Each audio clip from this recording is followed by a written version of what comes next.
Hi everybody and big welcome to a competitive gameplay video following my solo view perspective where you get to see my hand, hear my thought process and reactions to plays as they're being made throughout the entire game. So in this match I'm playing Tazri Beacon of Unity. It's a very heavy focused creature deck that is trying to win with Thrasios Oracle. They got a Demonic Constellation on Tainted Pact, but we can also generate infinite colorless mana, for example with a Grim Basalt. We have a Kinnan, we have Serda, and then we can activate our Tazri infinitely, finding Grenzo Dungeon Warden and activate him infinitely until we have a Thrasios ETB effect on the table with an empty deck. With us we have a strange and obscure and very rare commander that you don't really often see in cEDH table. Xyris, that is giving away card draw. Well, we have a lot of stacks effects that is locking down people from using their card draw, making sure everything stays tapped down, and also Perforos, God of the Forge, with all of those snakes that Xyris generates. With us also we have Tangelo playing Rograkh and Thrasios, a polymorph deck that is trying to achieve either Tidespout Tyrant or Hullbreaker Horror, and then flipping artifacts, bouncing them into play and recast them, then generating infinite mana and draw out the entire deck with the Thrasios. With us also we have Urza. Now this is not a polymorph Urza, this is a mid-range Urza with a lot of creatures like Consecrated Sphinx to get some card draw and a lot of ways to achieve infinite mana so that you have infinite Urza activations. With that, let's start the match, and as usual, deck lists in the description below of the video. So this hand is a no-lander, obvious mulligan. We have a Soldering, we have a Meal. We have a Dockside in the deck, we have a Mana Drain. I think I want to keep this hand actually. Yeah, it's Soldering, Mana Drain, that's fine. We don't really have a great play from the Soldering. Honestly, could mulligan this, but I think I'm gonna keep it. We're second in turn order. And Tangelo looks very happy. Happy face. Game begins. And we have a Mystic Remora, and he passes the turn. I'm gonna go to my turn and draw a card. I'm gonna put this Scalding Tarn into play. And I'm gonna pass. I'm not feeding the fish. Urza draws a card, puts a land into play, and also pass the turn. Tangelo puts a command turn into play and pass. Look at that. No one is feeding the fish. He's paying for the fish and draws a card and plays a forest. In the end step, I'm gonna sacrifice Scalding Tarn before I take my turn, lose a life. I'll find a volcanic island and then I will go to my turn and draw a card. So we drew into Rhystic Study. Giving away 2 card draw for Rhystic Study. Is that worth it? I just recently made a video why I wanna have Mystic Remora banned and that you should pay for Mystic Remora. Let's do Rhystic. So we're gonna put the Plateau into play, tap it for a Soldering, and you can draw a card with your fish. Then we're gonna do Rhystic Study. But in response to my Rhystic Study, Tangelo brainstorms, giving a card for Rhystic, but not for me. And the feeding begins. So I guess I'm a really hypocrite. Just recently making a video about why Mystic Remora and Rhystic Study are bad. Yeah, here I am, feeding the fish.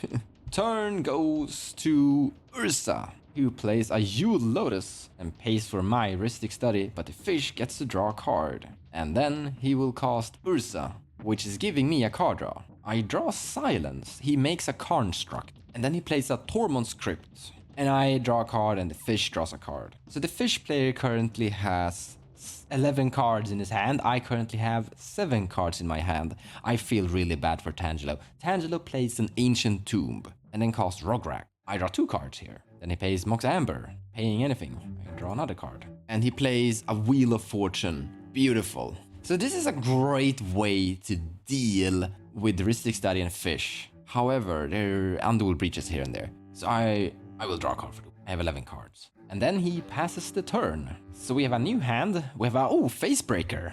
I like the Facebreaker. Fish is being paid for. It sticks around. But I plan to cast creatures, so I don't really care. And he plays a mountain and pass. I will untap and draw a card. Let's play this Bloodstained Mire. Sacrifice that. I will find a Bayou. I will cast a Professional Facebreaker. He's really good at that stuff. I decide to pass turn here. I could actually cast a Dork, but I do have a Rhystic Study and I could draw into Force and I have a Veil of Summer and it could be a Counter War and I think I want to keep the mana open for potential what I draw into with the Rhystic Study. And Urza's Lord High Artificer also casts a Rhystic Study and pays for mine, while the fish gets to draw. And after he casts Rhystic, he passes the turn to Tangelo, who draws a card for a turn. He plays a Wooded Foothills, he cracks the Wooded Foothills, he finds a Volcanic Island, and he casts Thrasios and pays for both Rhystic Studies. Paying for his taxes, what a guy, I really like that. Big thumbs up. I respect every person who pays their taxes. And then he passes the turn. And the turn goes to the fish player, but now the fish dies. It's drawn enough of cards. He shocks into play a Steam Vent, and he taps out and casts an enchantment that means that everything basically enters tap. I draw a card, but in response to the Frozen Aether, and Urza Swan Songs the Frozen Aether, I draw a card from the Swan Song trigger, Rhystic Studies. I will untap and I will draw my card. Sadly, the only land option I have is this Gemstone Cavern, so let's play that one. Kinda wanna get my commander to play, because the Fierce Guardianship. We have Warrior. Sadly, we only have one. We have Plato for white, we have Professional Facebreaker for white, so we can cast Gloom Rider and Combat. Facebreaker is going at non-liner. Xyris, Writing Storm. Goes through, I make a treasure. I'll tap this for white, tap this Soul Ring, and I'll cast Gloom Rider. Non-creature spells cost one more to play, making taxes more expensive. The Rhystic Study draws here. I want to announce and cast Tazri. I need white from this treasure. Let's tap this one and this one. And boom. And it's being reduced because of Cleric and Warrior. You can draw from the Rhystic Study trigger. Go ahead. And then I pass the turn. The reason I'm such a hypocrite and someone who doesn't pay for his taxes here is because I need a mana to be able to cast Fierce Guardianship, and I kind of want to pass the turn with that one available to me. Urza plays the Ancient Tomb. I think they need to remove Gloom Rider here to be able to do stuff. You can also make the argument that if I feed his Rhystic Study, he will feed my Rhystic Study with a card that it has. Here's an interesting situation. Urza doesn't tap out anything. He keeps everything. He just pass turn and discards an island from hand size. So turn goes to Tangelo with a Urza at the full ready. Tangelo plays a Flooded Strand. He cracks it and finds a tropical island. He taps the tropical island and the Ancient Tomb for a Wild Growth, paying for all taxes, 2 Rhystic Studies and the Gloom Rider. Yeah, that's awesome. Actually, I think this is a misplay almost, because he could literally with that mana activate Thrasios and maybe hit a land drop and gain the same kind of value, I guess. In any case, it passes turn. Turn goes to non-liner. He casts Toski, giving 2 card draws to the Rhystic Study players. I draw a card, we draw a Mana Crypt. I don't know if we're casting that. He attacks with the bird at Angelo, and Toski triggers and he gets to draw a card. Go to my turn and untap and draw a card. When I play this Verdant Catacomb, I don't need to pay for anything. When I play a land, I sacrifice the Verdant Catacomb. I find a tropical island. That's a great target. We're sitting in a pretty good position. We can activate Tazri here to gain some value. We also have a Diabolic Intent. Urza is open. Urza can do anything. So I don't know if I absolutely wanna... I really don't want to tap out. I have a Fierce Guardianship and a Veil Summer, so I can be really interactive here. But what we are gonna do, going to combat with the Facebreaker at non-liner, because you can't block it. It has Menace. I take 2 damage and I create a treasure. I will tap my Tropical for a Elves of Deep Shadows and pay for the Rhystic Studies. And then I pass the turn. So I think we're going into a slow, safe, grindy game. We could have cast Thalia. Thalia could have been great here. I think Thalia would be absolutely amazing if I actually would have cast it. But I still think I need a mana. I mean, we might draw cards and go into a counter war. Now, in the end step of me, Urza activates War Room, lose a life, and draws a card. I really love War Room inside Urza. It's a great card there. Urza plays Mox Diamond, and he pays for Rhystic Study. And he discards a Mystic Sanctuary for the Mox Diamond. And then he plays the Otawara as a land drop and passes the turn. We're going into a really slow game here. Now, in the end step, Thrasios is being activated by Tangelo. He bottoms the first card he finds by the scry, and then reveals a Treasure Vault, a land that comes into play tap, and he draws a card for turn. He plays a Shatterskull Hammer Pass as a land drop. He taps the Ancient Tomb for 2 mana, and it costs Oath of Druids, paying for both studies and paying for Glow Rider. That's a very scary card. I'm gonna respond by casting a Fierce Guardianship, paying for Heuristic Study and paying for my Glow Rider. That felt very important to do. Then Tangelo passes the turn. What would have happened there is that Tangelo would have placed his polymorph creature directly into play, but I'm also a little bit scared about what the Urza would have gained too. I don't gain any value here, so I really want to get rid of that. Now the turn goes to non-liner, who untaps and attacks with the bird at Urza and Toski at me, and I am blocking with my Tazri. And Toski triggers, and then he casts his commander Xyris. He doesn't pay for any heuristic studies, so I draw a card, draw Gilded Drake. That's great. That's actually perfect. And then he passes the turn. In the end step, we have exactly the mana we need. So we have green, red, blue, and the last color to activate Tazri. I'm finding Flooded Strand. There's a druid, not a target, Kinan. There's a cleric, land, Force of Will. So I will reveal this cleric, this Grand Abolisher, to my hand, and the rest goes to the bottom. Then I will go to my turn, untap, and draw a card. I'm gonna play this Wooded Foothills. Let's begin with combat. That's great. Professional Facebreaker is going at non-liner.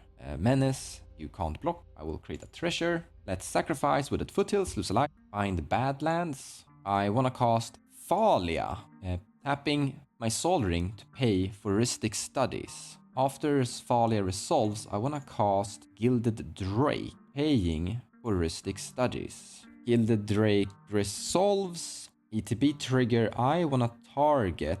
I'm gonna take Thrasios here. I wanna take your commander, Angelo. But in response, he's activating Thrasios. He bottoms the card and puts Arid Mace into play tapped, and then it happens. And after I get the Thrasios, I will pass the turn. But in my end step, Urza taps 7 mana, and he flashes in on Hullbreaker Horror, not paying for Heuristic Studies. So maybe I should have targeted Urza instead. But it was like a difficult decision to make. But on the other hand, there's a Fall and a Glow Rider in play, so I'm wishing you luck, buddy. You're having a lot of things to go through here. It begins with a Snow-Covered Island into play. So he needs to bounce Thalia, Glow Rider, and eventually my Heuristic Studies to be able to win through this, kinda, and go infinite mana. Begins by caster Imposter Mech, not paying for Heuristic Study. I draw a card, and then Thalia is being bounced to my hand. I have no response to that. Hopefully we draw into something. I did shuffle, so the Force of Will is no longer in the bottom. Artifact is coming into play as a Thrasios. And then he casts War of Invention. On the cast trigger, he bounces a Glow Rider, not paying for Heuristic Study. I will draw a card for Heuristic Study, Veil of Summer, and I'm gonna pay for the Heuristic Study. Veil of Summer happens, my Glow Rider stays around, and I draw a card. War of Invention happens, and he finds mana Crypto. So I could have cast the Veil of Summers earlier. I didn't want to, because if I eventually draw into the Force of Will, I couldn't have casted the Force of Will if I have my Glow Rider and Thalia both in play. So I kinda needed my Thalia to go back to my hand there. It might look strange, but as you can see, I have 1 treasure remaining, and if I draw into an interaction that is for free, I can interact. And look at this. Turn goes to Tangelo, who untaps and draws a card. He has a lot of mana, but he no longer has a Thrasios in play. Now, funny enough, I think we have the win here on my turn. There's some interesting tricks. I'll show you what happens if we get there. Tangelo taps for 8 mana and hard casts a Tidespout Tyrant. Yikes. 2 polymorph decks here. We may both draw a card, so I draw a card. I drew an amazing card, Nimble Obstructionist, which I don't have the mana for, sadly. Urza, however, responds by activating the Thrasios, tapping for 4, and he reveals a Spellseeker from his Thrasios activation, and the Spellseeker goes into Urza's hand. Urza taps 1 mana and reveals a pact for the Tidespout Tyrant. I draw a card. Tangelo responds by casting a Veil. I draw a card for the Veil. This Heuristic Study is amazing. I have no response to the Veil. Drew an Abrupt Decay though. It's pretty good. The only thing we really want to draw here is a Force of Will. Veil of Summer resolves. Tidespout Tyrant for Tangelo is safe. And the Tidespout Tyrant hits. play. He cast a Lotus Petal with a Tide Spartarian targeting my Glow Rider. I draw a card. We draw a Mental Misstep that is way too late. I have sadly no response. It goes back to my hand. If we just had that Mental Misstep when he had a Veil of Summer, it would have been beautiful. He casts Lion's Eye Diamond. He bounce Mox Amber. Draw a card for Heuristic Study. He needs to bounce Thrasios eventually, but we are drawing cards here in the process, so it's a very strange situation for him. However, as Tangelo is currently in a Veil of Summer protection, even if I draw into my force eventually, won't do anything as he is protected. A few moments later. You target my Thrasios, I draw a card, I have no response. Your Thrasios is back to your hand. And then he casts Thrasios, bouncing his Mox Amber. We draw a card with Heuristic Study here. More moments later.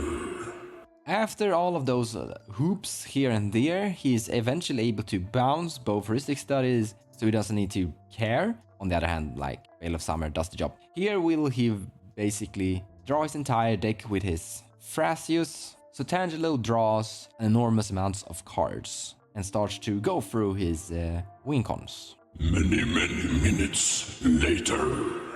So the combo here is that he can use Thrasios to draw into his cards, and he can make sure that he never draws into Barbarian Ring because he will always scry first. Then he will use Crop Rotation to put Barbarian Ring into play untapped all of the time, and then use the cards, Noxus Revival, Return to Earth, and just loop these cards over and over. So GG's, Tangelo with his Polytyrant wins the match. We were so close at winning the match because the plan was we were gonna use Diabolic Intent to find a bounce spell to bounce the Gilded Drake, recast the Gilded Drake, and of course, first of all, have the Grand Abolisher in play. And we have Soul Ring and Mana Crypt, so we can make colorless, infinite colorless mana. And we have the Stolen Thrasios, so we can draw our entire deck with Thrasios. And then we have Fastest Oracle to win the match from there. But, well, someone had a turn before us, and that Veil of Summer was amazing.